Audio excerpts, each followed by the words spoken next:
नमो बुद्धाय दोस्तों, आज फिर हाजिर हैं गौतम बुद्ध की एक और नई कहानी के साथ। कहानी आज की आधारित है हमारे शरीर के ऊपर। जी, स्वस्थ शरीर है, कहते हैं ना, स्वस्थ शरीर होगा तो हम सारे काम कर सकते हैं। तो आज जो हमारी कहानी है स्वस्थ शरीर के ऊपर है कि अपने शरीर को आप अंदर से साफ कैसे करें। दोस्तों, हम ऊपर से तो साफ करते ही हैं, अपने शरीर को नहाते हैं, मलमूत्र त्याग करते हैं, लेकिन अंदर से क्या हम उस शरीर को साफ करते हैं? तो चलिए चलते हैं इस कहानी की तरफ। तो आगे कहानी शुरू करते हैं। हिमालय की तलहटी में एक ऋषि अपनी कुटिया में रहते थे। वह पुराने भारतीय आयुर्वेद और योग के विशेषज्ञ थे। लोग दूर दूर से अपना इलाज कराने आते थे। ऋषि आयुर्वेदिक पद्धति और योग से बीमारियों का इलाज करते थे और अधिकांश रोगों को जड़ से खत्म कर देते थे। ऐसे ही एक दिन ऋषि के आश्रम में एक व्यक्ति आता है और कहता है, मुनिवर, मैं पास के गांव का जमींदार हूँ। मेरा काम ऐसा है कि मुझे दिन में ज़्यादातर समय बैठे रहना होता है। अधिक शारीरिक श्रम ना करने के कारण मेरा मोटापा बहुत बढ़ गया है और तरह तरह की बीमारियों ने मेरे शरीर में घर बना लिया है। मेरे पास घर पर खाने के लिए बहुत स्वादिष्ट खाना होता है, लेकिन मैं उसे खा नहीं पाता। अब मेरा मोटापा इतना बढ़ गया है कि मुझे उठने, बैठने, चलने फिरने में भी परेशानी होती है। इसलिए क्या आप मुझे कोई ऐसा तरीका बता सकते हैं जिससे बिना मेहनत किए भी मैं अपने शरीर को स्वस्थ रख सकूं और इन बीमारियों से छुटकारा पा सकूं? ऋषि ने कहा कि ऐसा भी एक तरीका है।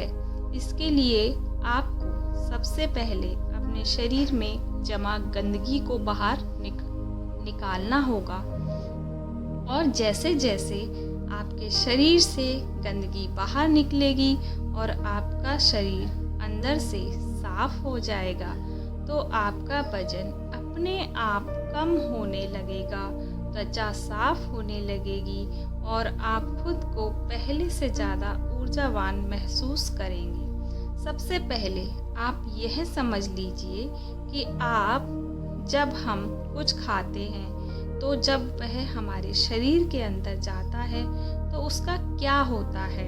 सबसे पहले भोजन हमारे पेट में जाता है, जहाँ वह टूट जाता है। फिर हमारी छोटी आंत में जाता है, जहाँ से हमारा शरीर भोजन के आवश्यक तत्वों को अवशोषित करता है। फिर बड़ी आंत के माध्यम से यह शरीर के मल के रूप में बाहर निकल आता है। लेकिन क्या हर प्रकार के भोजन को चक्र पूरा करने में समय एक जैसा लगता है? किसी भी फल को लगभग 3 घंटे लगते हैं हमारे पेट में। 1 घंटा छोटी आंत में, 1 घंटा बड़ी आंत में, 1 घंटा सब्जियों को उसी अनुपात में 6 घंटे लगते हैं। और गढ़ वाले अनाज जैसे गेहूँ, चावल और दालों से बने उत्पाद को लगभग 18 घंटे लगते हैं इस चक्र को पूरा करने में। यानी कि जिस भोजन में आप पानी जितना कम होगा, उस भोजन को शरीर से निकलने में उतना ही अधिक समय लगेगा। जमींदार ने कहा, मुनिवर, जैसा कि आपने कहा था कि शरीर से अनाज को पूरी तरह से खत्म करने में 18 घंटे लगते हैं, लेकिन मैं अनाज को 3 से 4 बार खाता हूँ। एक दिन ऋषि ने कहा, यह वह जगह है जहाँ आप गलती कर रहे हैं। पिछला भोजन पच नहीं पाता और आप अधिक डाल देते हैं। परिणाम स्वरूप पिछला भोजन पूरी तरह से अवशिष्ट रूप के बाहर निकलना चाहिए। यह अंदर सड़ता रहता है और फंगस और कीड़े पैदा करता है।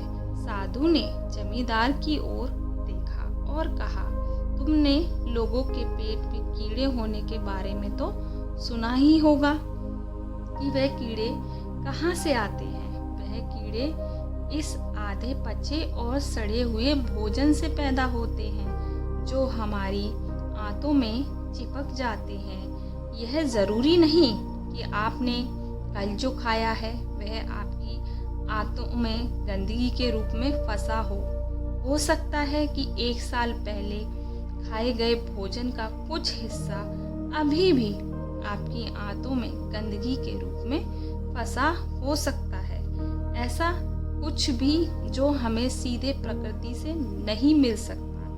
इसे पचाना और बाहर निकालना शरीर के लिए बहुत मुश्किल होता है और फिर ऐसा भोजन हमारी आंतों में चिपक जाता है और एक मोटी परत बना लेता है। देखिए, हम जो भी खाते हैं वह हमारी आंतों की दीवारों के माध्यम से पचता और अवशेषित होता है और फिर हमारे रक्त में भेज दिया जाता है।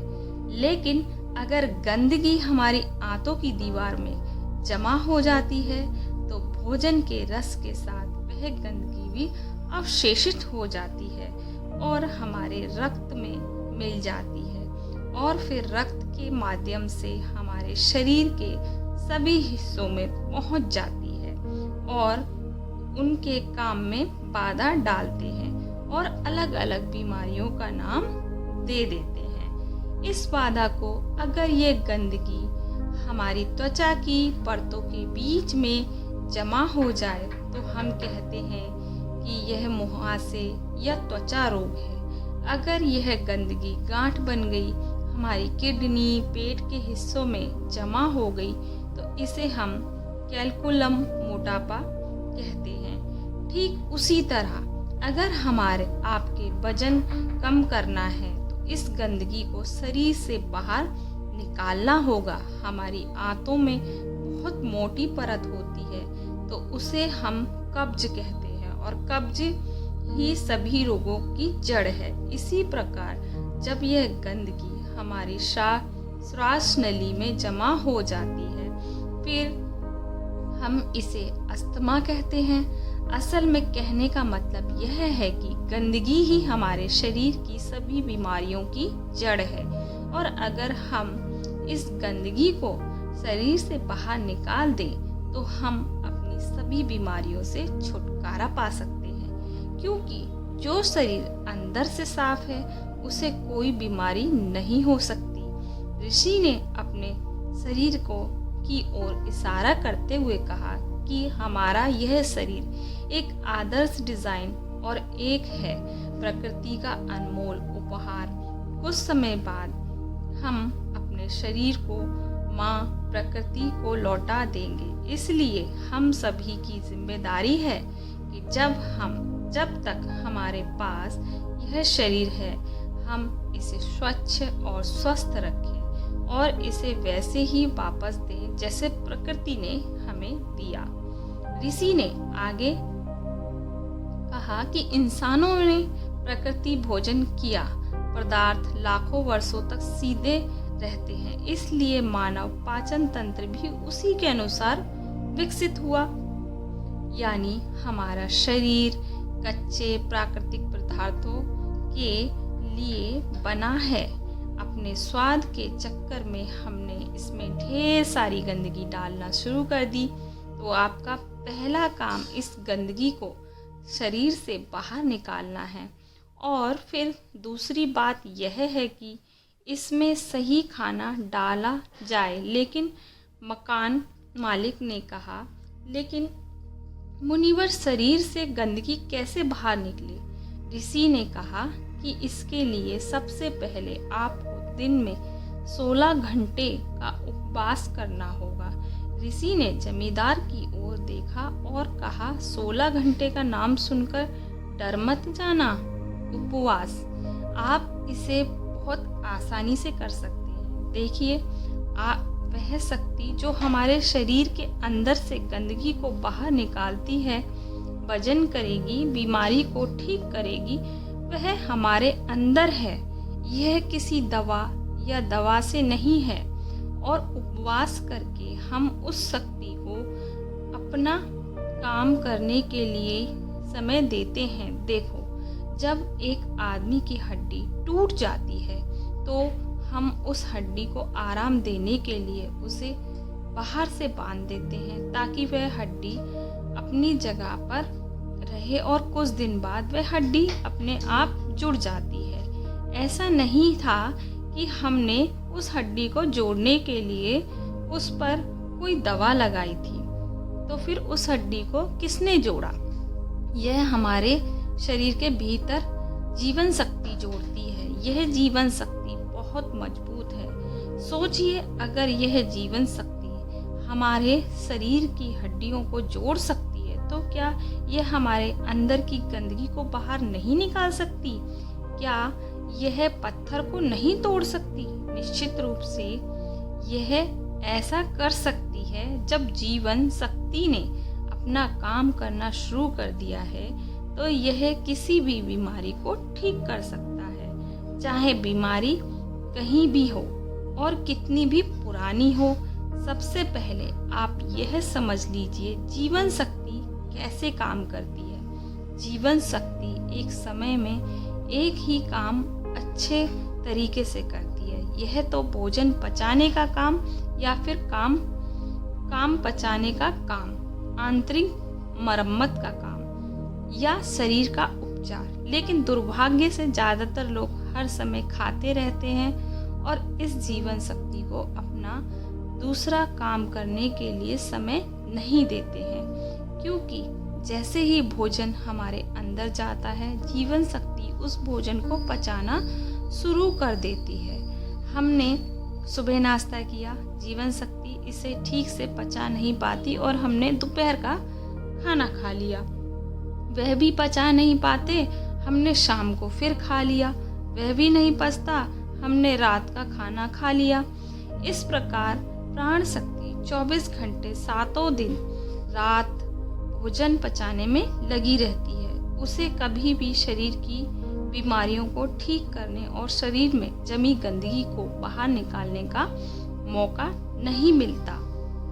इसलिए यदि हम चाहते हैं कि जीवन शक्ति हमारे शरीर पर काम अपना कार्य करे तो हमें उसे प्रतिदिन कुछ समय के लिए भोजन पचाने के कार्य से मुक्त रखना होगा और हम 16 घंटे का उपवास करके ऐसा कर सकते हैं। अगर आप रात को खाना 8 बजे खाते हैं तो कोशिश करें कि 12 बजे तक कुछ भी ना खाएं। यदि आप 12 बजे तक भूखे नहीं रह सकते तो आप अपने सुबह के नाश्ते में थोड़ा सा जूस या नारियल पानी ले सकते हैं। यदि आप काम ऐसा है कि आपको 12 बजे से पहले खाना खाना है तो आप जल्दी से डिनर कर सकते हैं, जैसे कि शाम को 6 बजे, फिर आप अपना खाना सुबह 10 बजे के बाद खा सकते हैं। आपने सुना होगा कि हमारे पूर्वज सूरज डूबने से पहले अपना डिनर कर लेते थे। वैसे वे ऐसा इसलिए करते थे ताकि भोजन पचाने के बाद जीवन शक्ति को शरीर को स्वस्थ रखने के लिए कुछ समय मिल सके। मान लीजिए आपने शाम को 6 बजे अपना डिनर कर लिया और अगर आपका खाना हल्का है तो रात 2 बजे तक यह आसानी से पच जाएगा। उसके बाद 2 बजे से सुबह 10 बजे तक यानी 8 घंटे का समय फ्री मिलेगा जीवन शक्ति के लिए। यदि आप 30 दिन तक इस नियम का पालन करते हैं तो यह समय 240 घंटे हो जाएगा। एक वर्ष में यह समय बढ़कर 2880 घंटे हो जाएगा। यानी एक वर्ष में हमारी जीवन शक्ति को हमारे शरीर को ठीक करने का और आंतरिक रूप से मरम्मत करने के लिए 2880 घंटे मिलेंगे। प्राण शक्ति हमारी आंतों में जमा गंदगी को साफ बाहर निकालेगी, पथरी को तोड़ेगी, खून को साफ करेगी और सांस की नली में जमा गंदगी को बाहर निकालेगी। इस समय में प्राण शक्ति किसी भी गंदगी को, किसी भी बीमारी को दूर कर सकती है, शरीर से बाहर निकाल सकती है। लेकिन आजकल लोग सोचते हैं कि अगर वे उपवास करेंगे तो कमज़ोर हो जाएंगे, लेकिन ऐसा नहीं है। हजारों साल पहले हमारे पूर्वजों के पास भोजन की निरंतरता नहीं थी, कई बार उन्हें कई दिनों तक भूखा रहना पड़ता। तो इस तरह से मानव शरीर का विकास हुआ कि उसे समय समय पर उपवास करने की आदत होती है। अजीब बात यह है कि हम हमेशा कुछ न कुछ खाते रहते हैं। हमारे कुछ बौद्धिक विचारों ने इस बात को समझा था कि यदि किसी व्यक्ति को उपवास करने के लिए कहा जाए तो वह उपवास नहीं करेगा, इसलिए उन्होंने उपवास को जोड़ दिया हमारे धर्म और रीति रिवाज के साथ, ताकि लोग समय समय पर उपवास रखें। उपवास के दौरान हमारे जीवन शक्ति शरीर के हर हिस्से तक पहुंचती है। यह शरीर में जमा गंदगी को मल मूत्र, खांसी और पसीने के रूप में बाहर निकालती है। ऋषि ने उस मालिक से कहा कि एक बात का हमेशा ध्यान रखना कि रात को खाना हमेशा हल्का होना चाहिए, और अगर आप अभी 16 घंटे तक उपवास नहीं कर सकते हैं तो आप 14 घंटे से शुरू करें और इसे धीरे धीरे 16 घंटे तक ले जाएं। पहले तो आपको यह मुश्किल लगेगा, फिर धीरे धीरे यह आपकी आदत का हिस्सा बन जाएगा। ऋषि ने एक और तरीका बताया जिसके द्वारा आप अपने शरीर से गंदगी को बाहर निकाल सकते हैं। वह यह शरीर की मालिश और पसीने के माध्यम से।